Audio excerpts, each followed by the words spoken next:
Well, it's not my fault. See, on the short film YouTube 49, Under the Big Mussolini, he had his foot where he was rubbing it there at the end. So I said, okay, fine. If you're going to have a lucky human foot, I'm going to get a lucky rabbit's foot. And now he's mad. I have a rabbit's foot, a lucky rabbit's foot right here. Here, you can hold it. No, he's not. He wants nothing to do with it. In this upcoming short, we're going to talk about under the Calallm Bay and what the seafloor looks like. And here's a 3D image of what it looks like without water. Now let's study it. Let's look at the troughs in here. There's some interesting ditches, as I call them, that go in direct parallel to the shore. Now I believe these are from draggers. These metal barn doors come down to the seafloor, they dig into the bottom, and these nets pull up everything in its path. And if you notice in these areas where these ditches are, there's really not a lot of anything in their way to stop a net. So things are pretty clean, don't you think, on the seafloor here?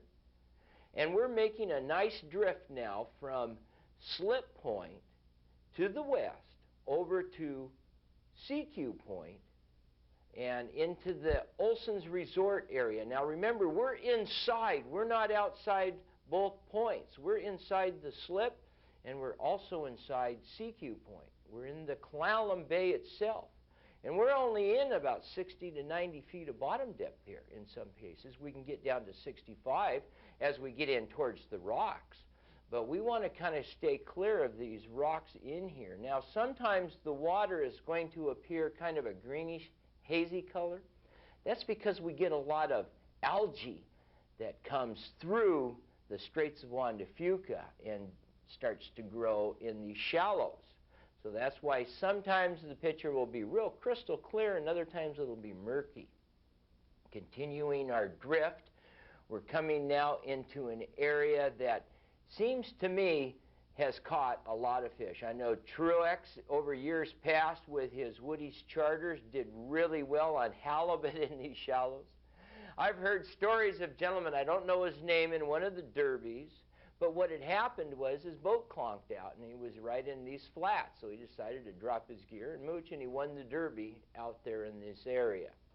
So these flats, these trenches that you see, really at times are kind of puzzling why they're in such straight lines and why is there not like a lot of sea life in here. And as we get up into our next film short, okay, I'm just going to keep pressure on him. Catch that big elusive fish, but you just weren't sure where you needed to be. This is the spot. The main fish drag out of Sekiu, Olson's Resort. Wow, what a good place to troll. Usually the water's flat when that bow faces south. We can get a good troll going, and these fish are always suspended above the seafloor. Now you're looking at a map of the big Mussolini, the little Mussolini, the stump hole, the waterfall hole, all that we've talked about in the past YouTubes.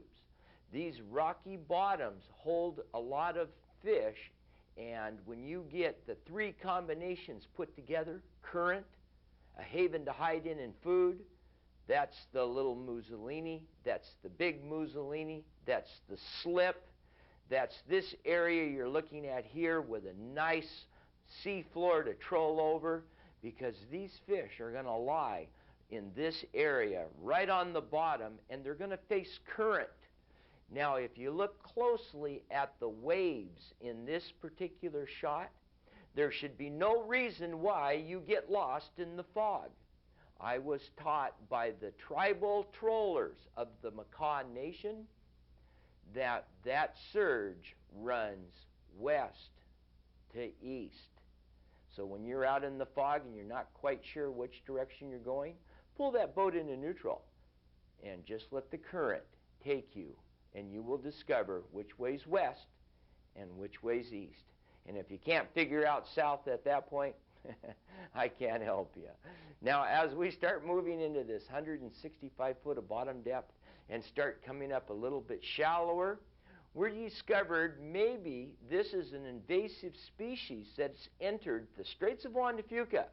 If you get online and look up the Colonial Club tunicate, this has really done a lot of damage on Vancouver Island.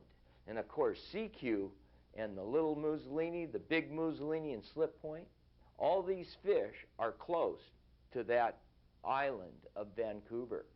And things get transferred real easy. As we fish for these suspended fish out in this 190, wow. You look at the seafloor and all of a sudden the rocks are gone and it's turned into sand. Halibut can be taken in this area off of Slip Point, the Greenbill. As you troll close to the bottom with your gear, this bottom is not rocky, it's just flat sand.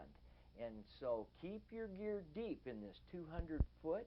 And the way that we found that works the best is use these 5-6 nickel hooks, guts in on a big piece of bait, run that trailer right through the main body, and keep your thumb next to the opening where you pull the hook through so you don't open it any wider than you have to. Of course, high center cuts are really the best. That hook goes on the high side of the cut. Trim the tail off, and king, the downrigger. Put her down 275.